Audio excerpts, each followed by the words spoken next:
You are a human animal. You are a very special breed, for you are the only animal who can think, who can reason, who can read. Now all your pets are smart, that's true, but none of them can add up 2 and 2, because the only thinking animal is you. Jiminy Cricket. Always let your conscience be your guide. Jiminy Cricket.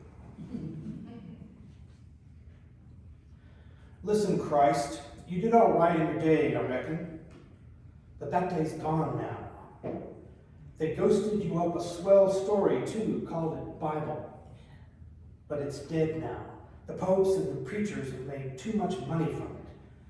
They've sold you to too many kings, generals, robbers, and killers, even to the czars and the Cossacks, even to Rockefeller's church, even to the Saturday Evening Post. You ain't no good no more. They've pawned you till you've done wore out. Goodbye, Christ Jesus, Lord God Jehovah. Beat it on away from here now. Make way for a new guy with no religion at all. A real guy named Marx, communist, Lenin, peasant, Stalin, worker, me. I said me. Go ahead on now. You're getting in the way of things, Lord. And please take St. Gandhi with you when you go, and St. Pope Pius, and St. Amy McPherson, and big black St. Becton of the consecrated dime. And step on the gas, Christ. Move. Don't be so slow about moving. The world is mine from now on. And nobody's going to sell me to a king, or a general, or a millionaire. Goodbye, Christ. Langston Hughes. When I was a child, I loved restaurants as much as I do now. Largely because this was where my family seemed to be the happiest, especially my father. But when his mother was with us, there was one part of the meal I hated, paying the check. Not because we couldn't pay it, but because my grandmother would argue with my father in Southern old lady style about who would pay it. Now, Billy, I'm going to pay for this. No, Mom, I'll pay for it. No, Billy, let me pay for this. No, Mom, I'll pay for it. Every single meal. Until one day, my father wasn't there. And my grandmother said, now, Nancy, I'm going to pay for this. And Mom said, okay. Yes. She never asked again. My mother couldn't stand her. So when we would visit her, Mom often spent her time sitting on the couch in the dark because Grandma kept the shades drawn so the sunlight wouldn't fade her ugly furniture. And reading from a stack of Reader's Digests by the light of a 3-way bulb. The image of Mom sitting there in the lamplight remains one of the most comforting of my childhood because there was always room on that couch for me. One day, I sat down beside her and asked, Mom, are you afraid of going to hell? No. Why not? And what she said next would change my life.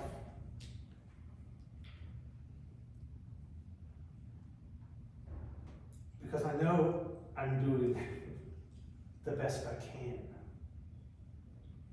I was afraid of going to hell, bullied by other middle schoolers in the Bible Belt for believing in evolution, flooded with impure thoughts about girls, and ridiculed by my father for every mistake I made after joining the Presbyterian church at the age of 12, as in, first you join the church, and then you do this. I promised myself I wasn't going to say anything, but I'll say it anyway. He would say the same thing the next day. I was sure I was doomed. So how welcome was my mother's message? How different from my scowling father's impossible rules was my mother's confidence. Rather than trying to please an unpleasable father, an earthly or a heavenly one, my mother's moral compass, her yardstick, her benchmark on which rose and fell her ethical decisions and failure or success, was up to her. On that day, she taught me how to be a humanist. A few years later, I was in high school studying for a history test. So I sat down on the couch in my parents' house, not next to my mother, but my father. I gave him my spiral-bound notebook, and he started reading the study questions I had written in it. But then, unexpectedly, he stopped and asked, "And who were the carpetbaggers?" And he became a different person. The scowl was gone, and he was smiling. And I smiled because I knew the answer. And something clicked. Studying for tests with my father would turn out to be some of the best times we would ever have, because he didn't just read the questions verbatim. He would routinely throw in extra questions of his own as they came to him. Not so that I would get a certain grade or get into a certain college or be smarter than anyone else, but because he cared. He cared about knowledge, about learning, and that learning would extend to literature, poetry, music, and languages. The excitement I feel when I experience those things, or when I drink a cold, balanced martini, or when I sample Liz's cookies, or Robert's pies, or David's turkey. I owe it to him. My mother does not have it. She cooked only for compliments. And the drive that allowed me to earn a doctorate and learn a second language all stemmed from that spark, that feeling that learning was cool and to be admired for its own sake, free of reward. On that day, he taught me how to be a humanist. My parents remained Christian, as did I, for about 35 more years, even considering being a Presbyterian minister at one time. But as it was for Mark Twain, religion for me was a lifelong battle, and eventually, God lost. I just couldn't make any more excuses for him. According to my therapist, once a person lets go of one abusive relationship, the others sometimes fall like dominoes. So one by one, I left a marriage where I was called a loser. I left a community college where I was told anyone can teach what you teach. And I left the Christian church, because I began to see God as one big toxic bully. And I have a history of being told to be understanding toward people who hurt me. I was once required during a high school writing assignment to keep a journal. My father read it without my permission, found a statement that read, "I'm always frustrated when Grandma visits us because Dad always gets mad." He scrawled across the page in ink and ruined it. My mother told me to tear it out and rewrite the whole thing. So you can understand how deep set my buttons are for being told a God has created me to be sinful, so I should be sorry for being sinful. Sorry, I should be mad. You mean to tell me you could have created me any way you wanted, and you created me to be weak and fallible, then blame me for it? To quote Arnold Schwarzenegger as Conan the Barbarian, "To hell with you." Speaking of learning, it's not Schwarzenegger, it's Schwarzenegger. It means black cloud man. I love that word. And Christians constantly miss the boat on this. They assume everyone will agree with them by default. And if anyone leaves, it's because someone pissed them off. So the key is for them to be nicer than everyone else. Well, first of all, good luck with that. I've never met a more loving, supportive group than the people in this room. So that argument is out. But that's not the point. I just couldn't keep believing in a God who would allow such tragedy in the world. And the anger I feel is not aimed at God, but at people whose comfortable theological box is more important to them than other people's suffering. Atheists constantly rank at or near the top as the most hated group in America. Think about it. Americans hate atheists more than a God who would allow yet another black man to be beaten to death, who would allow the Ukraine war, who would allow the pandemic. In fact, a former colleague in another city once posted about a prayer vigil where they were going to pray away the pandemic because, and I quote, God is an awesome God. To which I responded, if God is awesome, why is there a pandemic? I didn't read her response. My intent is not to ridicule the Christian church, which you do too frequently, I think. I love and respect many people who identify as Christian, and Christians are not a monolith. I get it. So it wasn't that. I just empirically, boringly, dispassionately, unprofoundly, unsexily don't believe it. All that being said, I would rather be known by what I believe than what I don't. So I'm proud to call myself a humanist. Part 2. Our gods are dead. Ancient Klingon warriors slew them a millennia ago. They were more trouble than they were worth. Lieutenant Commander Worf, Star Trek Deep Space Nine. Defining humanism is a bitch. And I could waste my entire 20-odd minutes doing it if I wanted to. The concept arose in the Renaissance to refer to emphasis on human importance for its own sake, rather than as a cog in the wheel of the church. In fact, in his book, Angels of Our Better Nature, which proposes that humanity has become less violent over time, Steven Pinker says humanity took a great turn toward being less violent when it started to value lives rather than souls. Discussing the theological implications of this term throughout history would take a lifetime and needs to be left for better brains than mine. But the term humanist with a capital H, as I'm using it here, is relatively recent. Here are some good definitions in that sense.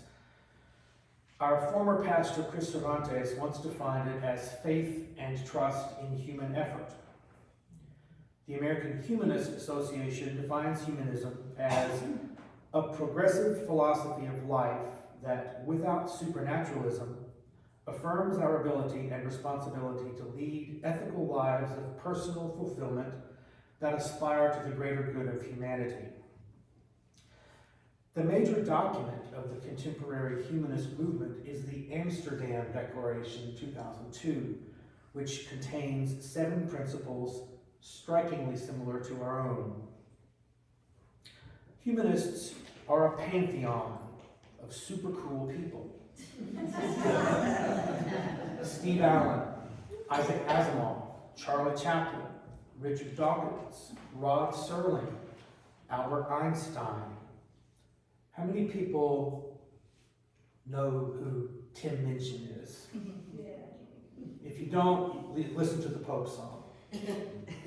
Peter Ustinov, Charles Schulz. From the late 1980s, he described himself in interviews as a secular humanist. Bill Nye, Steven Pinker, I just quoted him. He teaches at Yale, and he has written a ton of books. Enlightenment Now, Angels of Our Better Nature, one that I read called The Sense of Style. He actually is a professor of cognitive psychology of language. So he writes about how we perceive language. Humanist of the Year in 2006 by the American Humanist Association, and is a Humanist Laureate in the International Academy of Humanism. That's Steven Pinker. This one was news to me. Ted Turner. Gore Vidal. Vidal was honorary president of the AHA, American Humanist Association, from April 2009 until his death in 2012, and was presented with the organization's Humanist Arts Award in 1984. One super cool and utterly weird-ass humanist was the musician Frank Zappa, who wrote an instrumental piece called Secular Humanism, which he described as, on the opposite side of the stage, pony-clad dancers pretend to eat a Christian family values dinner. Film critic Roger Ebert once said, Catholicism made me a humanist before I knew the word. American screenwriter, producer, de facto populistic philosopher, and satirist, he has been called one of the most influential yet unheralded humanists of the 20th century, Gene Roddenberry, creator of Star Trek. Roddenberry was a member of the American Humanist Association and received its Humanist Arts Award in 1991. Speaking of Starfleet, George Takei was given the LGBT Humanist Pride Award by the AHA in 2012. If I had to name one person who is the poster child for humanism, it's Kurt Vonnegut. Vonnegut was honorary president of the American Humanist Association from 1992 until his death in 2007. I was lucky enough once to hear him speak in person. Humanist of the Year in 1992, Humanist Laureate in the International Academy of Humanism. He once said, being a humanist means trying to behave decently without expectation of rewards or punishment after you are dead. So it goes. And yes, humanists are mostly white and mostly male. Here are some who were not. Philip Randolph, leader in the civil rights movement and the American labor movement. He organized and led the Brotherhood of Sleeping Car Porters, the first predominantly Negro labor union, named Humanist of the Year in 1970. No stranger to anyone, I hope. Neil deGrasse Tyson, astrophysicist and science communicator, presented with the Isaac Asimov Science Award in 2009. All of these are by the American Humanist Association. Many of the authors, the black authors of the Harlem Renaissance, were very humanist in their beliefs and what they said. I tried to be I tried to resist co-opting them without their permission and without them calling themselves humanists. And it's pretty clear that Ta-Nehisi Coates and James Baldwin fit that bill, possibly Langston Hughes. Margaret Atwood, Barbara Ehrenreich, Betty Friedan. Her 1963 book, The Feminine Mystique, is often credited with sparking the second wave of American feminism in the 20th century, named Humanist of the Year in 1975. Katharine Hepburn presented the Humanist Arts Award in 1985 by the American Humanist Association.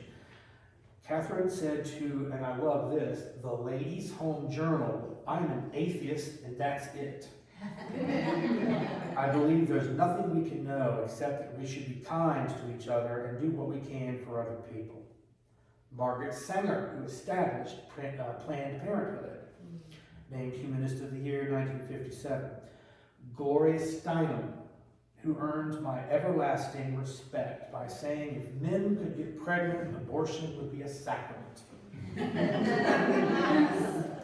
Named a Humanist Pioneer in 1978 and Humanist of the Year in 2012. Here are two who were neither white nor male. Alice Walker, author of The Color Purple, named Humanist of the Year in 1997. Zora Neale Hurston, author of, you should all read this, Their Eyes Were Watching God, one of the great American books. She once wrote, "Why fear The stuff of my being is matter, ever changing, ever moving, but never lost. So what need of denominations and creeds to deny myself the comfort of all my fellow men? The wide belt of the universe has no need for finger rings. I am one with the infinite and need no other assurance. Part 3. In 2021, as Joe Pesci would say, the contract drafting world was shaken to its core. Lawyers, writers, scholars were all posting about it, and every day someone else weighed in. AstraZeneca's chief executive said in an interview that his company had not promised to deliver more than 100 million vaccines in the first quarter of 2021. It promised it would make best efforts to deliver them. As you can imagine, this is a can of worms. Efforts, provisions, and contracts are nebulous and disputed. Variants include best efforts, best commercial efforts, all best commercial efforts, and my favorite, reasonable efforts. By the way, if you would like to read an article about efforts provisions, don't. They obligate one of the parties to essentially try the hardest that can reasonably be expected of them under the circumstances. For example, they don't have to sell their entire company and use every penny to deliver the vaccines. But what do they have to do?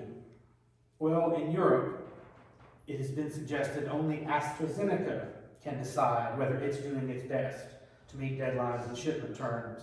However, the EU argues best reasonable efforts is a legal term that only a judge can determine. And the concept of reasonableness is central to the law.